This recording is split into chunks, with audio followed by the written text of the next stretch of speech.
함께 합독하겠습니다. 22절의 말씀부터 합독하겠습니다. 그들이 먹을 때에 예수께서 떡을 가지사 축복하시고 떼어 제자들에게 주시며 이르시되 받으라, 이것은 내 몸이니라 하시고, 또 잔을 가지사 감사 기도하시고 그들에게 주시니 다 이를 마시매 이르시되 이것은 많은 사람을 위하여 흘리는 나의 피 곧 언약의 피니라. 진실로 너희에게 이르노니 내가 포도나무에서 난 것을 하나님 나라에서 새 것으로 마시는 날까지 다시 마시지 아니하리라 하시니라. 이에 그들이 찬미하고 감람산으로 가니라. 아멘. 최후의 만찬이라고 하는 주제로 말씀을 드리겠습니다. 노르웨이에 가면 양의 교회가 있다고 합니다. 양의 교회 좀 특별하지 않습니까? 여기에 사연이 있다고 합니다. 한 번은 그 교회를 건축하던 중에 인부 한 사람이 옥상에서 일을 하다가 발을 헛디뎌 바닥으로 떨어졌습니다. 마침 그 밑을 지나던 양떼 위에 떨어졌습니다. 결국 양 한 마리는 죽고 그 인부는 목숨을 구하게 되었습니다. 이런 일로 인하여 그 교회의 이름을 양의 교회로 정했다고 합니다. 소중한 양의 죽음을 기리고자 그렇게 정한 겁니다. 많은 관광객들이 그 교회를 탐방하면서 사람의 목숨을 구하고 죽은 어린 양의 죽음을 기억하면서 많은 은혜와 도전을 받는다고 합니다.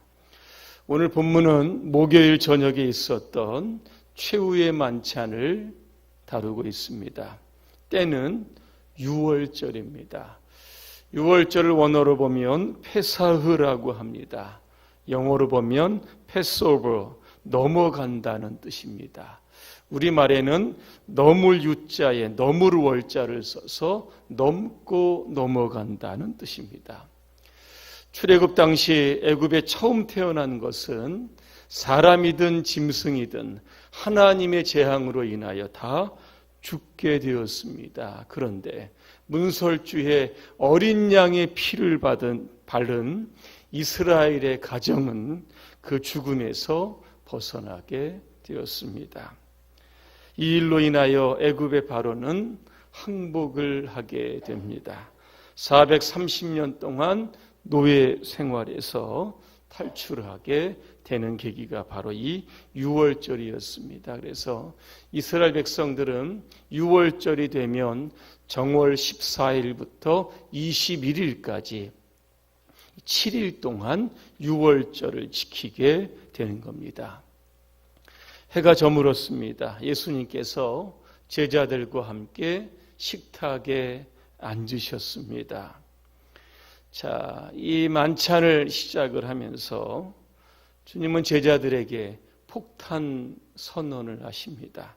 마태복음 26장 21절에 보니까 너희 중에 한 사람이 나를 팔리라 그랬습니다. 이때 제자들이 몹시 근심합니다. 성경에 보니까 각각 한 사람씩 예수님께 물어봅니다. 주님, 나는 아니지요. 가룟 유다의 차례가 되었습니다. 그는 주님 대신에 랍비여 이렇게 부르면서 나는 아니지요 그랬습니다. 요한복음 13장에 보면 요한이 예수님의 품에 의지하여 눕습니다. 그리고 누가 예수님을 팔 것인지 예수님께 물어봅니다. 이때 예수님께서 뭐라고 말씀하시냐면 내가 떡 한 조각을 적셔다 주는 자가 그니라 하시고 떡 한 조각을 적셔다가 누구에게 줍니까? 가룟 유다에게 줍니다. 예수님은 공개적으로 내가 나를 팔 것이다 제자들에게 알려주신 겁니다. 왜 그랬을까? 가룟 유다에게 회개의 기회를 주시기 위함이었습니다. 자, 가룟 유다는 이미 오늘 본문 전해 보시게 되면 대제사장들에게 예수님을 미리 팔았습니다.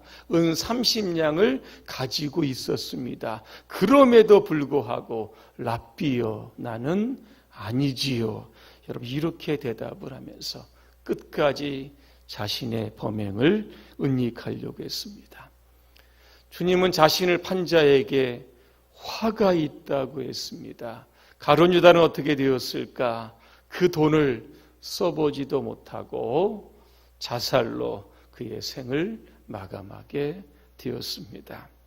주님께서는 우리에게 늘 회개의 기회를 주십니다. 그 이유는 누구라도 죄로 인하여 멸망하지 않고 예수 믿고 영생 얻으라고 하는 그러한 주님의 뜻이 담겨져 있습니다. 죄인이 멸망하는 것은 하나님의 자비와 긍휼이 부족해서가 아니라 회개의 기회를 거부할 때에 결국 멸망당할 수밖에 없는 겁니다. 이번 고난주간을 보내면서 너희 중에 한 사람이 나를 팔리라. 오늘 저와 여러분에게 주시는 그런 음성으로 들으시기를 바랍니다. 그리고 나서 성찬을 시작을 하십니다. 먼저 떡을 가지시고 축복하십니다. 떼어 제자들에게 주시면서 이것은 내 몸이다 그렇게 말씀합니다. 잔을 가지고 감사 기도를 하시고 또 제자들에게 나누어 주십니다. 이것은 많은 사람을 위하여 흘리는 나의 피다 그렇게 말씀합니다. 우리가 지난주에 성찬식도 했습니다. 성찬은 어떠한 의미가 있을까? 기독교의 성찬은 예수님의 살과 피를 먹고 마시는 겁니다.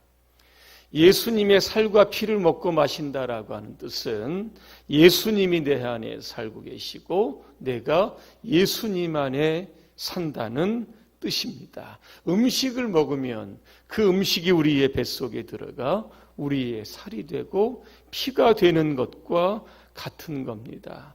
주님의 살과 피를 통하여 오늘 우리가 주님과 하나가 되는 신비한 연합을 경험하게 되는 겁니다. 그러면 예수님의 생각은 나의 생각이 되고 예수님의 비전은 나의 비전이 되고 예수님의 사명은 나의 사명이 되는 겁니다. 예수님을 먹고 마실 때마다 예수님 주시는 힘과 능력으로 예수님처럼 이 땅에서 끝까지 십자가를 지고 가는 그러한 십자가의 길을 우리가 갈 수 있게 되는 겁니다. 오늘 22절에 보면 주님은 4가지의 영어의 동사를 사용하셔서 성찬의 진정한 의미를 우리 가운데 깨닫게 해주십니다. 첫 번째는 테이크라고 하는 겁니다. 가지사 그랬습니다. 성경은 말씀합니다. 내가 너를 지명하여 불렀나니 너는 내 것이라 그랬습니다. 수많은 사람들 중에 우리는 주님께서 택하시고 취하시고 선택하시고 소유하신 하나님의 백성이라고 하는 뜻이 담겨져 있습니다. 두 번째 동사는 bless입니다. 축복하신다는 겁니다. 하나님 우리가 이 땅에서 고생하고 저주받은 그런 인생으로 살기를 원하지 않습니다. 사랑받고 축복받은 하나님의 백성으로 살기를 원하십니다. 세 번째 동사는 이 브레이크입니다. 떼어라고 오늘 되어 있는데 그리스도의 삶은 지난번에 말씀드린 것처럼 자신을 깨트리는 삶입니다. 마리아가 자신의 옥합을 깨어 그 향유를 예수님께 부어드렸던 것처럼 오늘도 우리의 삶을 깨트려 진정한 주님의 제자의 삶을 살아가야 되는 겁니다. 네 번째는 기부라고 되어 있습니다. 주셨다 그렇게 되어 있습니다. 생명을 받은 자는 생명을 주어야 합니다. 구원을 받은 자는 구원을 주어야 합니다. 사랑을 받은 자는 반드시 사랑을 주어야 하는 겁니다.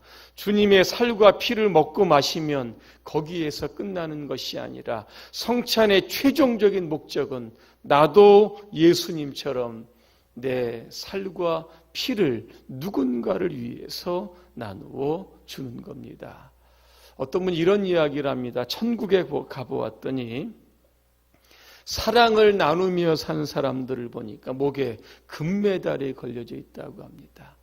사랑을 받으며 산 사람들을 보니까 목에 은메달이 걸려져 있다고 합니다. 사랑을 늘 기대하며 살았던 사람들은 동메달이 걸려져 있다고 합니다. 그런데 사랑을 배신한 사람들은 목메달이었다고 합니다. 여러분, 결론입니다. 오늘 25절에 보니까 내가 포도나무에서 난 것을 하나님의 나라에서 새 것으로 마시는 날까지 다시 마시지 않겠다 그랬습니다.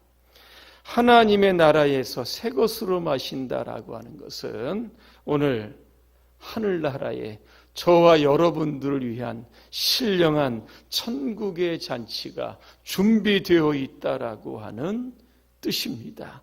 오늘도 이 땅에서 주님께서 맡겨주신 그러한 사명에 최선을 다해 우리가 달려가게 되면 우리 모두는 천국의 식탁에 모두 초청되게 될 겁니다.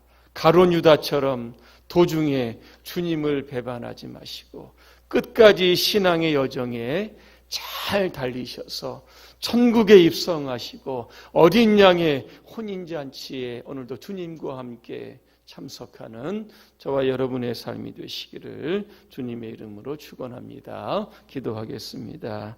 은혜로우신 하나님, 우리가 주님의 살과 피를 먹고 마실 때마다 주님과 하나됨을 믿습니다. 나는 주님 안에 살고 주님은 내 안에 사심을 경험하게 하여 주시옵소서. 가룟 유다처럼 주님을 배신하고 스승을 파는 그러한 삶이 되지 않게 하여 주시고 끝까지 주님을 온전히 섬기다가 훗날에 우리를 위하여 예비하신 천국의 식탁에 우리 모두가 초청될 수 있도록 우리 모두를 인도하여 주시옵소서. 예수님의 이름으로 기도합니다. 아멘.